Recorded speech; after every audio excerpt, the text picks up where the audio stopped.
Hello, good morning, good afternoon, good evening, wherever you're watching. I'm Nasanka from Coaching with Nasanka, and this is my YouTube channel, Conscious Parenting YouTube channel.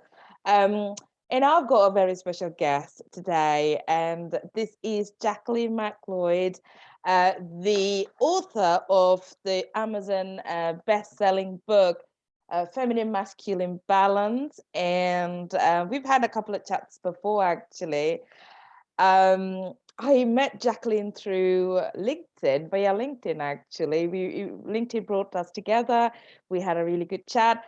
Jacqueline is, I have to say, so full of experience and so full of wisdom, and somebody who is very passionate about making our society as aware of this feminine masculine balance, which I wholeheartedly believe will solve quite a lot of problems in the world, including war, if we can actually keep spreading the awareness about the feminine masculine balance. So we're going to focus mainly on one chapter that she's written in this book, Jacqueline has written in the book, that is on parenting, because I help parents connect with their children. I think feminine masculine balance is very important.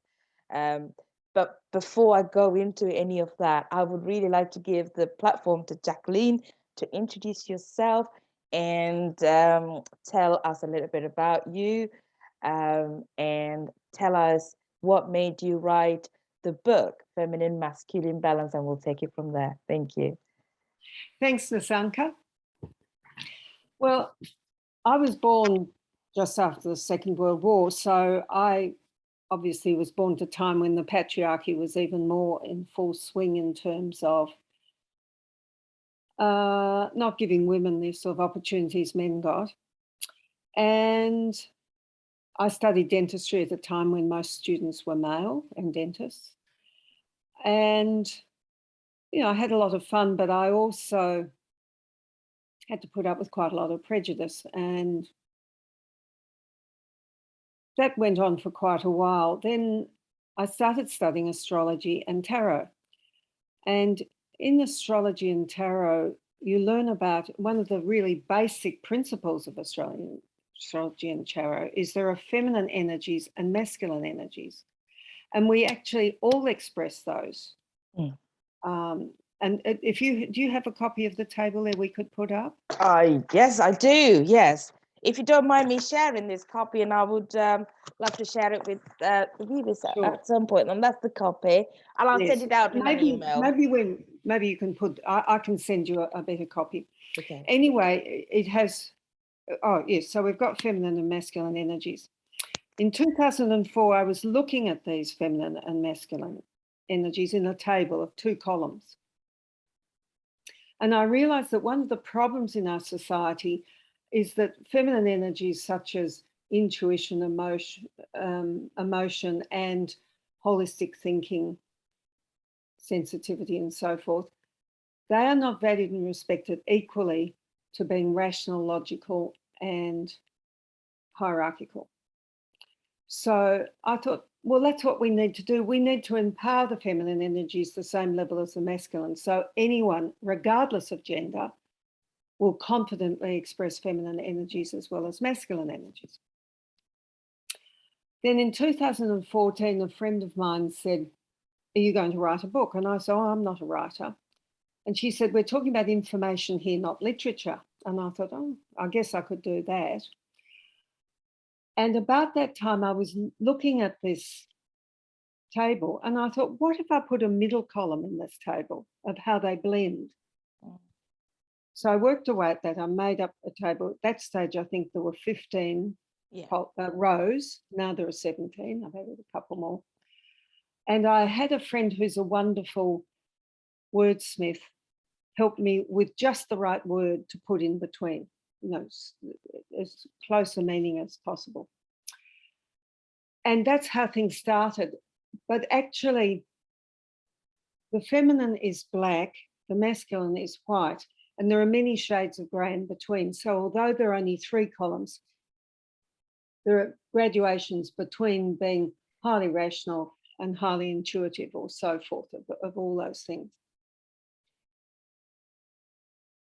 And then I started writing the book, and over the process of writing the book, I got this term feminine masculine balance. So that's how, in fact, I had another title for the book and then it changed to feminine masculine. It's wonderful. If you don't mind me sharing a wonderful story about yourself that you once disclosed about your son wanting to go into dancing. Was it ballet? Yes. And at a time, so you obviously challenged the stereotypes on so many levels at the time. In a way, it's slightly easier to challenge the stereotypes nowadays because there's literature, there's opportunities, there's so many platforms, and people are a lot more aware. But back in the days when you were challenging these stereotypes of going into dentistry, when it was all male dominant, and sending your son to learn dancing when males were Yeah, he kind was of, the only boy in his class. I was going to say that was a very rare thing. Mm. You challenged it, and what were the sort of obstacles that you faced from other people around you when you chose to challenge the stereotype? Well, it depended on what it was. I must say, with Matthew, my son, I just didn't take much notice Bear of with it. me, there's a knock on the door. Bear with me, He went please. to a community school, first of all, so it was quite normal to do anything there. Yeah, He went Jacqueline, Mm. bear with me for 30 seconds, please. I need to let my daughter in. Right, okay. All right, hold on, I'll come. It's okay. We're back. Just come back from a ride. Well, I actually enjoyed challenging stereotypes, so I just thought it was fun. For instance, my son initially went to a community school where it was just it was a very small school. You could do anything, it wasn't a big deal. But then he went to an all-boys private school when he was 10, and the teachers were actually quite worried he'd be teased. So I waited a couple of weeks, about 3 or 4 weeks, and I said, are they teasing you? And he just said, oh, they try, but I don't let them. Anyway, about 6 months later, he was actually in a big professional production with the Australian Ballet as a child performer. And it was very well advertised, so they all knew about it. But he was in on the choreographing of this new production, plus the performances. And this is 30 years ago, and he earned $700, which was a lot of money in those days for it. Well, he photocopied the check and took it to school. Well, the boys had a completely different attitude towards ballet after that when they found out you could earn money from it. Yeah. I'm sure all his peers are now earning a lot more than he does, but, this was the sort of thing that went on. Yeah. So, I've just always just done what I thought was right for me, and like I became vegetarian 40 years ago in a very meat-eating country, and I didn't expect anyone else to do it either, but it was just right for me. And yes, I had funny reactions sometimes, but you learn to deal with it. It's You just put it across in such a casual, matter of fact way, but what you just said there about just doing what's right for you, that can be such a big, enormous task for some people who've never had the opportunity or who don't have the courage to do that. But what you're basically saying is, if it feels right for you, just go ahead and do it anyway. Who cares about what other people say, what other people think? You will live a happier life that is in alignment with yourself when you choose to do what works for you. And I have to say, I've learned it a slightly bit late in my life. It's never too late. I have to say, never too late. But I've learned it in my early 40s to actually live the life the way I want. And one of the reasons, yesterday I attended a Afrobeat dancing workshop, and it feels like coming home when I do things like that. It just makes you so happy, and there's creativity, there's the energies flowing, and you're generally in the moment feeling the joy of life, we just Mm, didn't care about whether I danced well or not. I just did it. And mm. you just said that such a valuable advice, wisdom there. Just live your life and do what feels True right to for you. yourself. True to Yeah, yourself. be But be I do think I must say I do think about it a lot. The challenge when people challenge me about ideas or things I do, and I do work out justifiable reasons why I do it. I don't just say, "Oh, well, you know," mm, and because nothing's right and nothing's wrong, really. Well, true. there's things that are wrong, like stealing or something like that, but you don't just because convention says you should do a thing a certain way. It's quite valid to think about that and decide whether that is the only way. So it's not a matter of, like, for instance, at the moment I'm not vaccinated, and I've put up with a lot of flack, well, discrimination because of that. But I respect people who decide to be vaccinated because they follow the medical model, but I don't. So Mm, I follow the health model. So I'm not vaccinated, and that's fine. mm. So, and if you just sort of work out how to explain to people why you do it, they tend to back off. Yeah. That Right. is true. That is true. And what I'm hearing is you're making these decisions from a very empowered, true to yourself place. And when you are making decisions from an empowered place, it's easy, or slightly easier not to be triggered by other people and other people's comments. You can just have a very good conversations with other people, like you said, and explain that's why Mm, you're doing it, but not be influenced by other people's pressure to mm, change or follow the norms.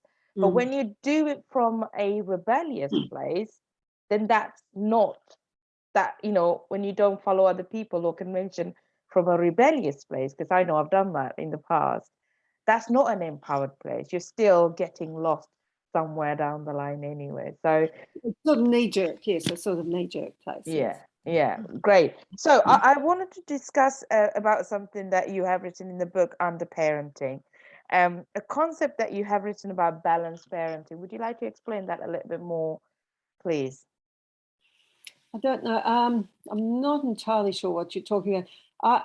First of all, I'll define what I think parenting Yeah, is, yeah, go and on. that is assisting your offspring to reach their full potential on Yeah, all levels of their being. yeah, So this is on the physical, mental, emotional, spiritual, creative, worldly levels. They're whatever level. It's a big package. It's a very yeah, holistic point. And very clearly, it takes more than one person. yeah, And I think it's really important that both parents, if they are able, and I mean, I realise there are homosexual relationships, well, they don't necessarily, they might be the same gender. So it's not necessarily the same gender. Um, but I think that there needs to be more than one person bringing up that child and collaborating with one another mm, to do that. So in my table, I have competition is masculine, amenability is feminine, and collaboration is the blend. And that's working together. mm, And I think it's really important, not just for parenting, but for everything you do in life, to yeah, be very skilled at collaboration. And that, I suppose, is what you mean by yeah. balanced parenting, that it is done in that way and it It is is. done very mindfully. And one needs to really learn how to collaborate. And one That, of my pet things is that once we have a generation and then a next generation and generation down of children that grow up understanding that their environment is a collaborative environment rather than a divisive one of the old-fashioned way of parenting, that we will get rid of all these appalling political parties in politics and have politicians that collaborate with one another. And rather than being adversarial and fighting one another, actually collaborating. And the world will be a better place because these kids who've grown up that way, they'll just see adversarial behaviour as what it is really not very fruitful and not really achieving very much. So yes, that's Yeah. Oh, what a wonderful way to. I mean, I completely agree with what you said about, politics being a very toxic place at the moment. It has been for a long time because people are not collaborating because it's all based on profit. And I agree with you. Parents should be able to collaborate, and but there's still a persistent view in the world, in so many cultures, and some cultures more than the others, about the woman being the main carer for the children or child or children, even if they do go to work. So the people, I noticed this amongst the many women nowadays. I'm a working mother. I'm a working mother. If you're a mother, you're always working. I think you highlight this in the book. In the book, you're all, at the moment you become pregnant, you always work. It just doesn't get mm, recognized. No, it gets paid, as a profession. And you mentioned this in mm. the book. So to add, to say that I'm a working mother, in a way, is insinuating that you're not necessarily taking or respecting people who don't work, or homemakers. So there's, Can I just dive in here? yeah, Patriarchy has defined work as something for which you are paid. yeah, So the corollary is if you're doing things and not being paid, mm, like the home duties and yeah, all 101 things that women, that people do, and it's not only women, but people do in terms of home duties and parenting, which by the way, are two separate jobs, because a nanny and a housekeeper are two separate jobs.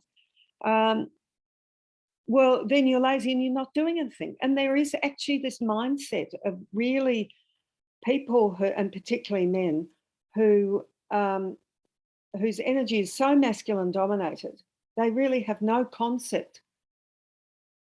It seems unbelievable to some people, but they have no concept that that is actually valid work or that they're actually working. I mean, yeah. So I think it's really important for parenting to be seen as a profession, yes. because then it will be valued. I And once people are taking parenting really seriously, we will solve a lot of our social problems. But I hasten to say also that it takes a village to raise a child. So It it's does. not just a matter of both parents doing the work. And I don't know whether you've seen the film Spotlight. Have you seen that? It's about pedophiles in the Catholic Church, and a Boston newspaper exposes it all. But anyway, I've heard about it, but I haven't watched yeah. it. Anyway, I watched it again recently and I heard this really good quote from it, because they were talking about the appalling things that were going on, because pedophiles just destroy people's lives, and these children's lives were being destroyed Yeah, over and over. yeah.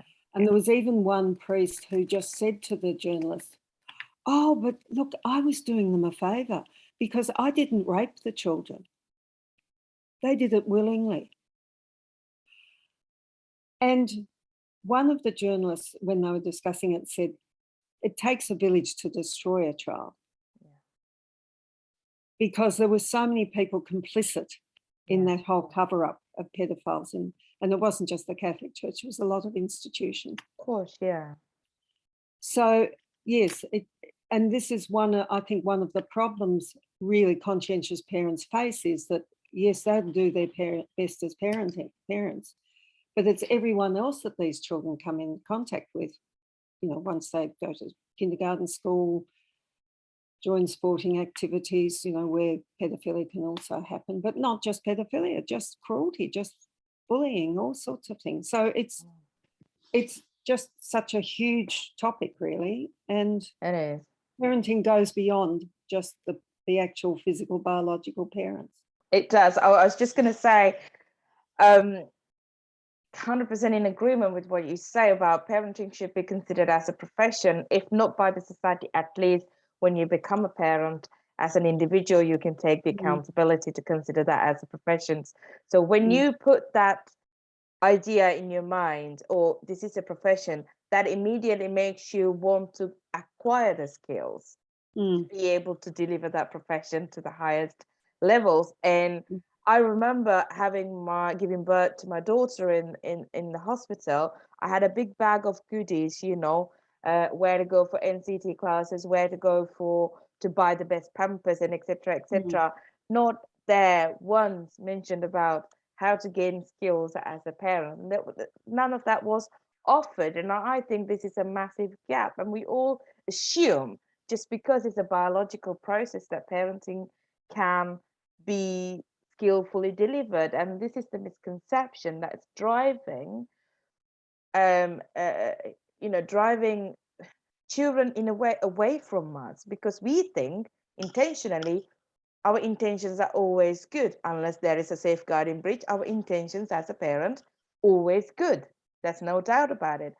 But what children are experiencing is not necessarily what they would like to have experienced, Mm. you Mm. know, because our intention is all muddled up with, the success in our own definition, what they should be doing in our own definition. And that's why parenting is something that we I'll come away from that word, that we can choose to acquire skills. And for that, you do need the support. I myself had quite a lot of understanding of child development, but when it comes to parenting my own child, I needed to learn skills. I needed to learn the skills to be conscious, to be reflective, to create in this space and be comfortable with sight, and so many things that I needed to learn. Mm. So you're 100% right in pointing this out in the book, that yes, it is something, it is a profession, and we've got to acquire the skills. I think we're kind of running out of time.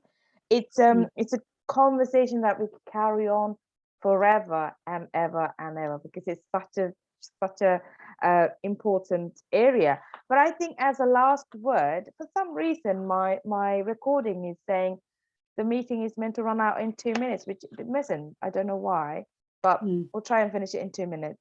So Jacqueline's book has given us a really good table of how to balance this masculine and feminine energy.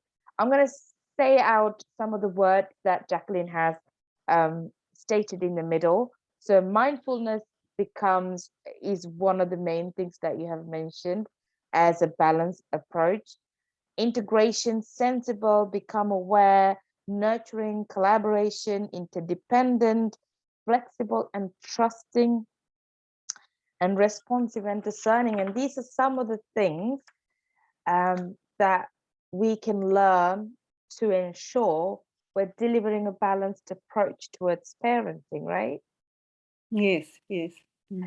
Have you got anything else to say to our viewers, Jacqueline? And where can they find your book? I will obviously put all the links out there. Mm. Where to find you? Have you got any courses coming up?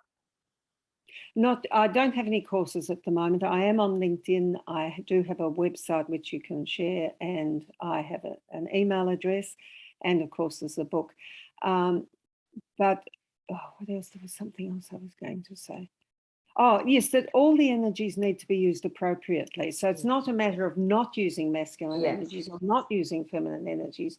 It's a matter of using all the energies appropriately. Thank you. Yes, absolutely. And thank you very much for watching. And thank you, Jacqueline, if you stay after I finish recording. Thank you very much for watching, and I'll send all the descriptions where to find Jacqueline and a book in the comment description. Take care, guys. Bye bye. Thank you.